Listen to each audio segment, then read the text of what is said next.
Selamat datang di Pojok Santai. Sebelum Anda mendengarkan audiobook ini, kami menginformasikan bahwa channel ini adalah review audio dari buku yang ada di Indonesia. Untuk membaca keseluruhan buku ini, kami menyarankan membeli buku aslinya di toko buku kesayangan Anda, baik offline maupun online. Keberadaan channel ini dimaksudkan untuk membantu Anda mendapatkan pengetahuan dari buku-buku kesayangan Anda. Jangan lupa untuk subscribe, like, dan komen. Selamat datang di Pojok Santai, channel khusus yang membahas komik dan novel dengan cara asik. Andika berhasil mengalahkan jari iblis, dan dampaknya luka tercabik-cabik menghiasi baju Andika. Dan ini membuat Ningrum sang tabib cantik khawatir. Apa yang terjadi selanjutnya? Yuk langsung saja disimak video berikut ini.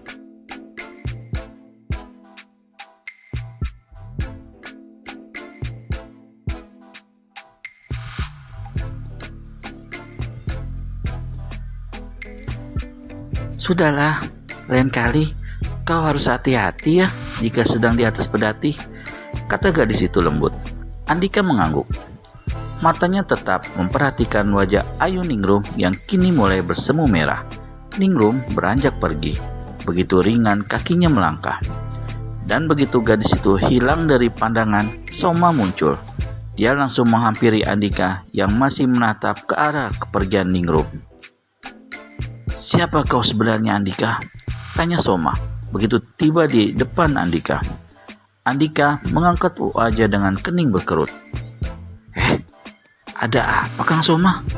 Mengapa kau berkata seperti itu?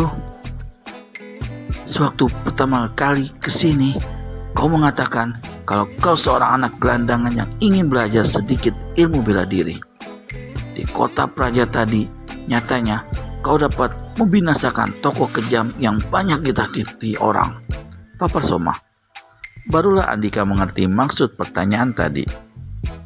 Kepalanya hanya menggelengkan perlahan sebagai jawaban. "Apa maksudmu?" desak Soma. Andika menarik napas dalam-dalam dan menghembuskannya kuat-kuat. "Semua yang kukatakan dulu memang benar, Kang.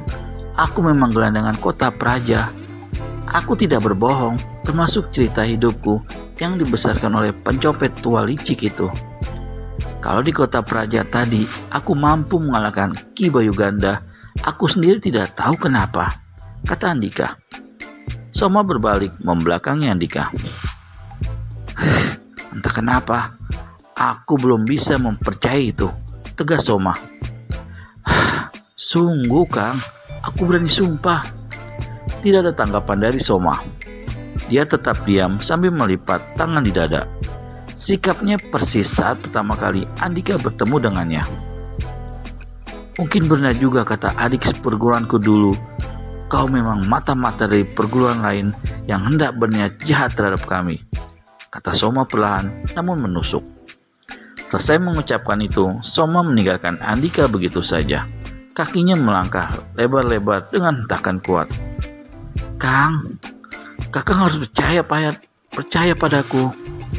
Tanpa ada yang tahu, di salah satu ranting dahan yang tidak besar di luar pagar perguruan, seseorang tengah berdiri tanpa menimbulkan bunyi. Dari caranya berdiri, jelas ilmu meringankan tubuhnya sudah sangat tinggi. Dan kalau melihat ciri-cirinya, orang itu adalah begal ireng yang berjuluk si pencabut nyawa. Memang sejak dari kota Praja, tepatnya sejak Andika memperlihatkan kemampuan ajaibnya yang mampu menghabisi Ki Bayuganda, begal ireng terus mengawasi Andika dengan sinar mata menerkam.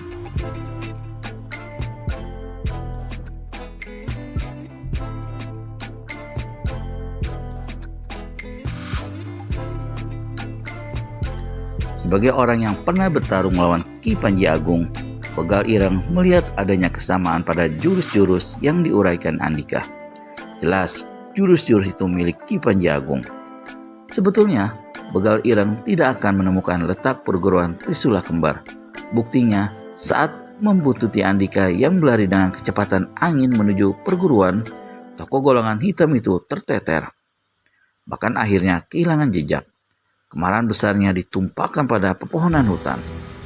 Bagaimana dia tidak murka jika ilmu meringankan tubuhnya ternyata mampu dipecundangi anak ingusan. Soma yang pulang menggunakan pedati kebetulan melewati tempat begal ireng kehilangan jejak. Kembali begal ireng menaruh harapan dapat menemukan Andika dengan mengikuti Soma. Akhirnya, dia memang berhasil. Tampak bibirnya kini menyeringai puas. Tanpa bersuara, dia turun dari pohon. Tunggulah kau, anak keparat. Tidak akan pernah ada keturunan keluarga pendekar lembah kutukan selama aku masih ada, dengus begal ireng. Begitu banyak hal yang tidak dimengerti dalam hidup Andika. Hal seperti itu yang terus bergeliat dalam benaknya hari-hari belakangan ini. Setiap kali Ki Sanca menemukannya, pasti sedang merenung dengan pandangan kosong. Ki Sanca menyangka perubahan yang terjadi pada diri Andika akhir-akhir ini hanya masalah akil baliknya yang mulai meraba arti cinta. Sebab memang ada desas-desus dari beberapa muridnya mengenai sikap Andika terhadap Ningrum. Makanya dia hanya tersenyum setiap kali memergoki anak tanggung itu berdiam diri berlama-lama. Padahal pertanyaan-pertanyaan tentang diri sendirilah yang lebih menguasai pikiran Andika. Siapa dirinya sebenarnya? Siapa orang tuanya?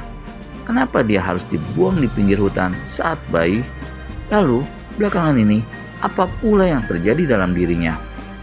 Beberapa hari lalu, Andika memang telah bermimpi aneh. Mimpi yang mengusik tidurnya sebelum peristiwa di kota Praja terjadi. Dalam mimpinya, dia didatangi seorang kakek berjenggot dan berambut putih. Keningnya mengenakan ikat merah. Kewibawaan tampak terpancar dalam wajah orang tua yang datang dalam mimpi itu.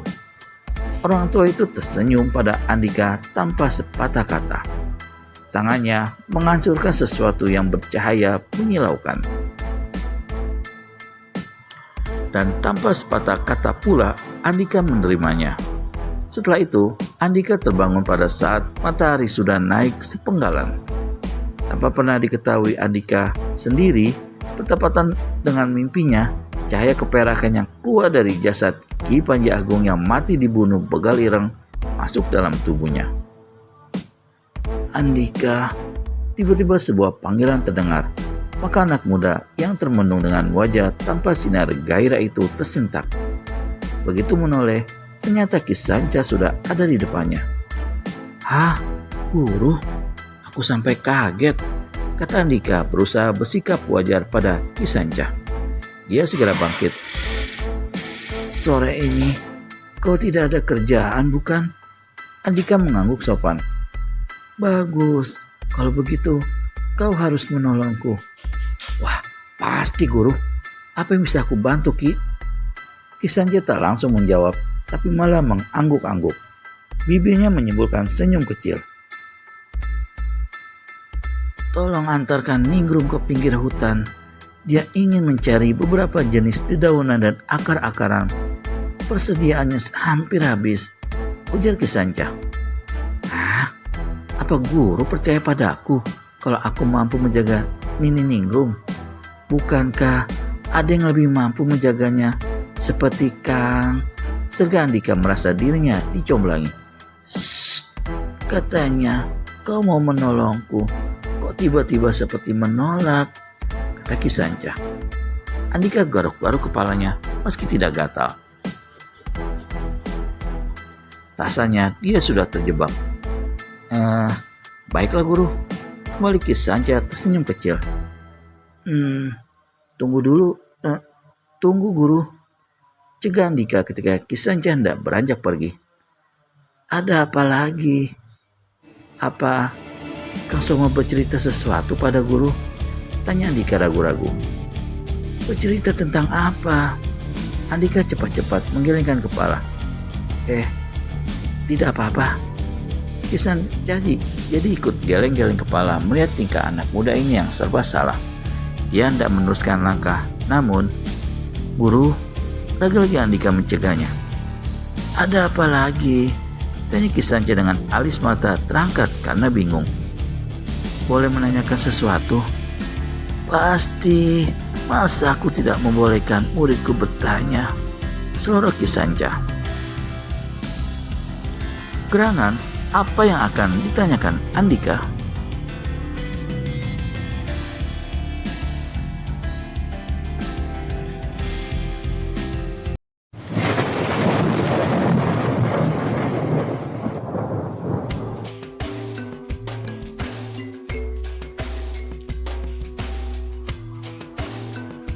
Guru, lagi-lagi Andika mencegahnya. Ada apa lagi? Tanya Ki Sanca dengan alis mata terangkat karena bingung. Boleh menanyakan sesuatu? Pasti, masa aku tidak membolehkan muridku bertanya? Selorok Ki Sanca. Guru tahu mengenai tafsir mimpi? Sedikit-sedikit. Kenapa? Ki Sanca mendekati kembali Andika yang masih berdiri. Sesaat orang tua itu menunggu. Andika belum juga mengatakan sesuatu. Pemuda tanggung itu agak ragu untuk menceritakan tentang mimpinya. Hatinya hanya bimbang kalau mimpi itu tidak berhubungan sama sekali dengan kejadian aneh pada dirinya. Atau paling tidak, mimpi itu sekedar kembang tidur. Ayo, apa yang ingin kau tanyakan? Desak Ki Sanca. Akhirnya Andika memutuskan untuk bercerita juga. Ki, aku bermimpi didatangi seseorang tua berjenggot putih, kepalanya mengenakan ikat kepala merah. Wajahnya amat berwibawa dan teduh. Dia memberiku sesuatu, tapi aku tidak tahu apa. Yang jelas, sesuatu itu bercahaya kemilau keperakan. Apa artinya itu, Guru? Begitu selesai mendengarkan cerita Andika, wajah tua Ki Sanca tiba-tiba saja seperti diselibungin sesuatu yang sulit dijelaskan. Sepasang alis putihnya bertaut sedemikian rupa, menunjukkan kalau pikirannya tengah diusik oleh hal yang nampak sungguh-sungguh. Dan itu membuat Andika jadi penasaran. Apa artinya itu, Guru? Ulang Andika dengan tekanan pada kata-katanya. Dan Andika melihat adanya keanehan ketika Ki Sanca berusaha menghindar dari pertanyaan itu. Nah, Ningrum sudah datang. Ayo antarkan dia. Kila Ki Sanca untuk menghindar dari pertanyaan Andika. Tapi Guru, ayo jalan. Jangan membantah gurumu, anak brengsek. Ki Sanca memperlihatkan senyum pada Andika. Tahu kelihatan kalau dipaksakan. Tidak lagi lepas seperti sebelumnya. Dan mau tidak mau, Andika pergi juga ketika Ningrum sampai di tempat mereka berdiri. Kakinya kelihatan berat dalam melangkah mengiringi Ningrum keluar dari perguruan. Api membumbung ke angkasa, menyebarkan asap hitam pekat, menyemarakan langit. Si jago merah yang tak kenal kata ampun itu kelihatan menggila, melalap apa saja yang di dekatnya. Asap kebakaran itu tepat berada di bukit yang menjadi letak perguruan Trisula Kembar.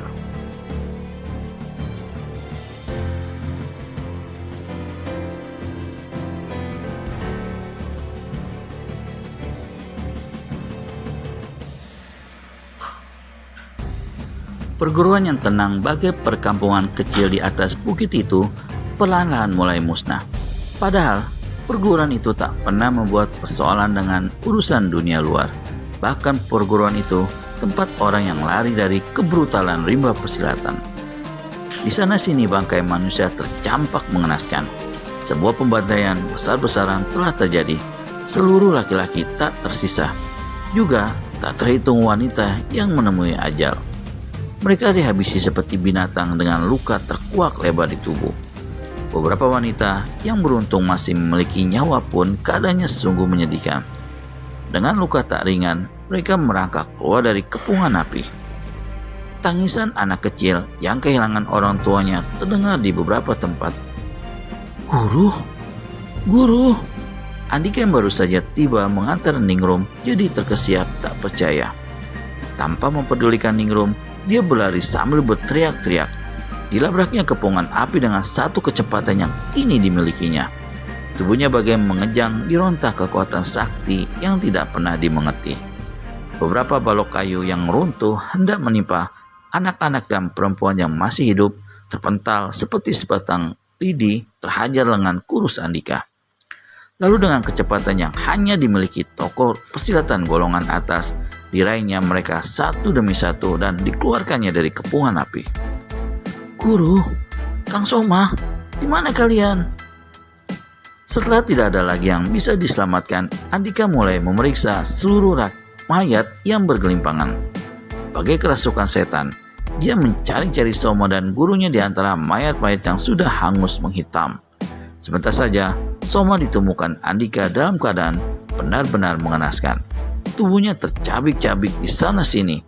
Tak jauh dari mayat Soma, Andika menemukan tubuh Ki Sanca dalam keadaan sekarat. Tangannya menggapai-gapai lemah ke arahnya. Tak beda dengan keadaan Soma, orang tua itu pun tercabik menggidikan. Andika cepat menghampiri dan menubruknya. Lalu diambilnya kepala Ki Sanca dan disandarkan di bahunya. "Andika," panggil Ki Sanca lirih. "Guru, tenang. Guru, aku menyelamatkanmu. Guru, kau harus selamat, Guru," ucap Andika terbata. Ki Sanca menggeleng perlahan sekali di pangkuan Andika. "Aku tak tahan. Aku tak akan hidup lebih lama, Andika." "Jangan bicara seperti itu, Guru." Dari balik jubahnya, Ki Sanca mengeluarkan satu kitab berukuran kecil sebesar telapak tangan orang dewasa. Tangannya bergetar memberikan kitab itu pada Andika. "Bacalah kitab ini," ujar orang tua itu lirih. "Kitab itu menceritakan tentang keluarga pendekar Lembah Kutukan. Aku pernah dititipkan kitab ini oleh salah seorang pendekar dari keluarga itu. Tampaknya dia begitu yakin kalau aku dapat menyampaikan suatu saat.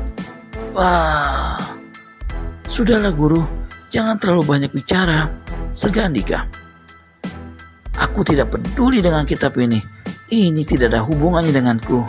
Yang penting, kau harus selamat, Guru." Ki Sanca hanya menggelengkan kepala. Bibirnya mengembangkan senyum bersama darah di sisi-sisinya. "Bacalah, itu milikmu." Itu selesai mengucapkan kata-katanya, Ki Sanca meregang nyawa. Tubuhnya mengejang lalu diam tidak bergerak lagi. Mati. "Guru, Guru, jangan mati. Siapa yang berbuat sebiadab ini, Guru?" teriak Andika seakan kehilangan orang tua sendiri. Pemuda itu hanya bisa tertunduk lunglai. Pipinya basah oleh air yang mengalir dari sepasang matanya.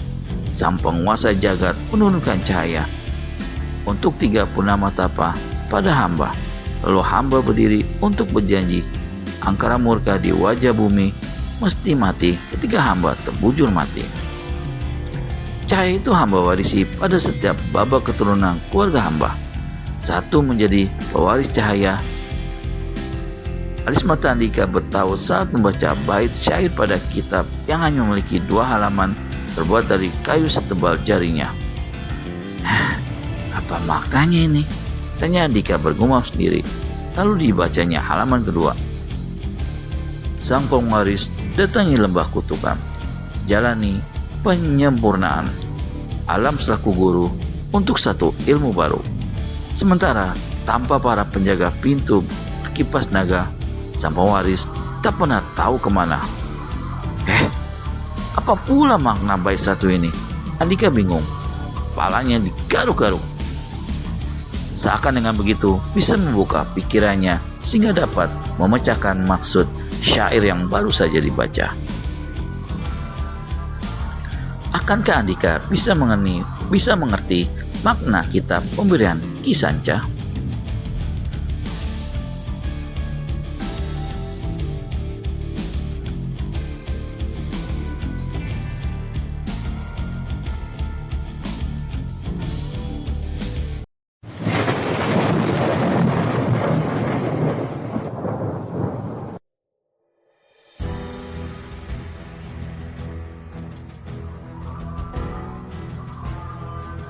Apa maknanya ini?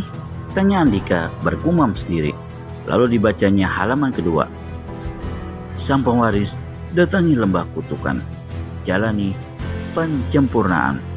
Alam selaku guru untuk satu ilmu baru. Sementara, tanpa para penjaga pintu berkipas naga, sang pewaris tak pernah tahu kemana.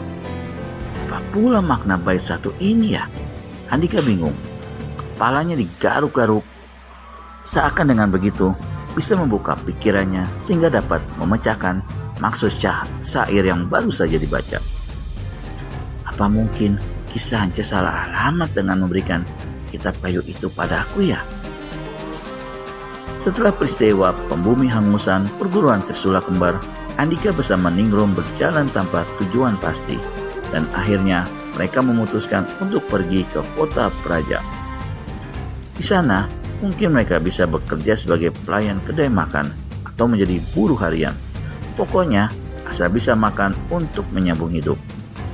Penampilan Andika sengaja dibuat berbeda dari sebelumnya. Secara sadar, dia dapat mencium maksud pembantaian perguruan Trisula Kembar yang dilakukan orang biadab. Meski belum tahu siapa yang telah melakukannya, namun diyakini kalau orang-orang biadab itu sebenarnya mengincar dirinya. Barangkali ada hubungannya dengan peristiwa di kota Praja lalu. Makanya diyakini mengenakan caping agar wajahnya tidak mudah dikenali. Pakaiannya pun diganti. Baju-baju milik Ki Sanca yang tersisa dalam kebakaran dibuntar dalam kain putih agar bisa dikenakan. Kini penampilannya bagai seorang pendekar. Jubahnya hitam-hitam dengan Trisula Kembar milik Ki Sanca terselip di pinggang.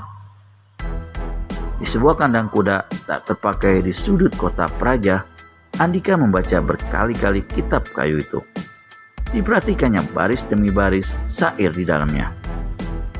Dan tiba-tiba tersembul di benaknya pertanyaan yang mula-mula harus dijawab.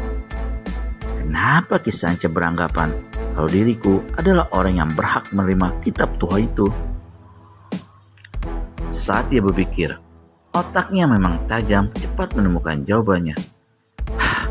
Mimpi itu, pikir Andika sebagai bocah kecil yang mendapat mainan.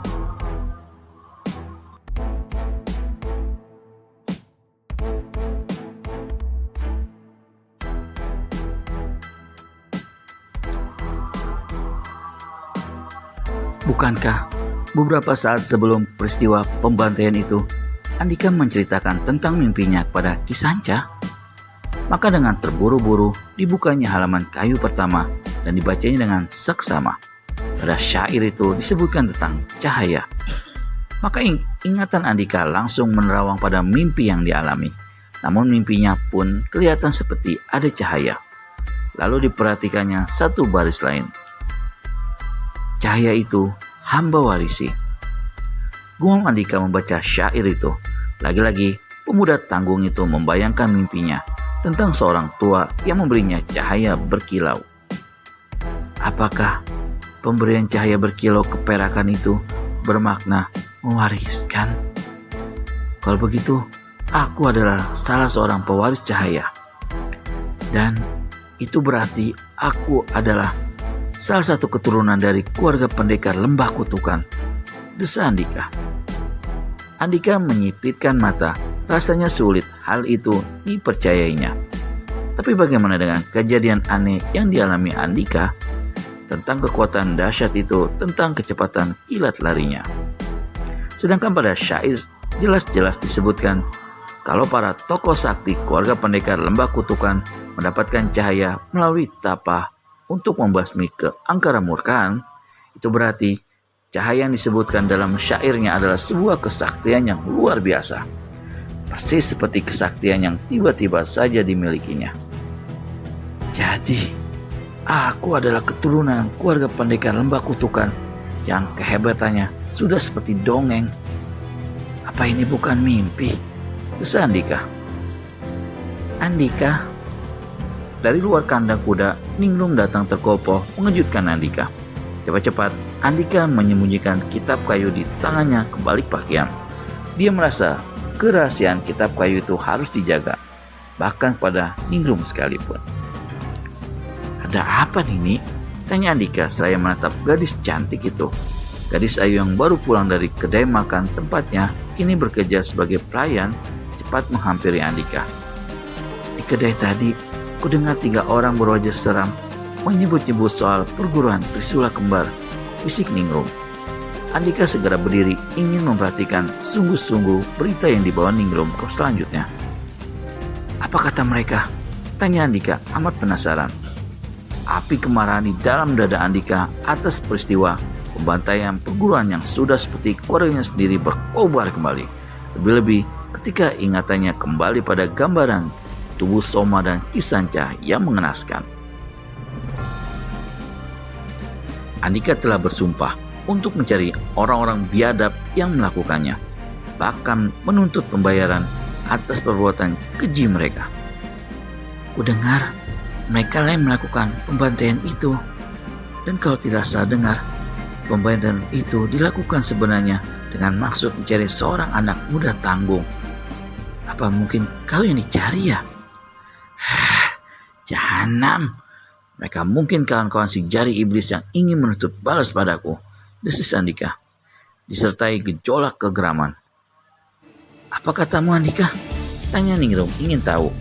Andika menggelengkan kepala, menyadari kelancangan mulutnya dengan mengungkap kejadian yang mestinya tetap dirahasiakan. Tidak apa-apa Nini, kira Andika.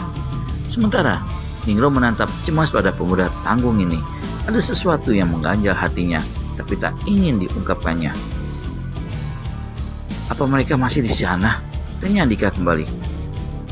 Sewaktu aku kesini, mereka pergi menuju timur. Jelas Ningrum. Apa Nini kenal mereka? Ningrum menggeleng. Ciri-cirinya? Ningrum pun menguraikan ciri-ciri ketiga orang bertampang bengis itu. Mereka memang begal ireng yang berjuluk si pencabut nyawa dan dua orang Tiongkok yang membantunya. Siapa lagi kalau bukan si kembar dari Tiongkok. Ketika malam telah merayap dan ketika Andika terlelap, orang tua berikat kepala merah itu datang lagi dalam mimpi Andika malam ini.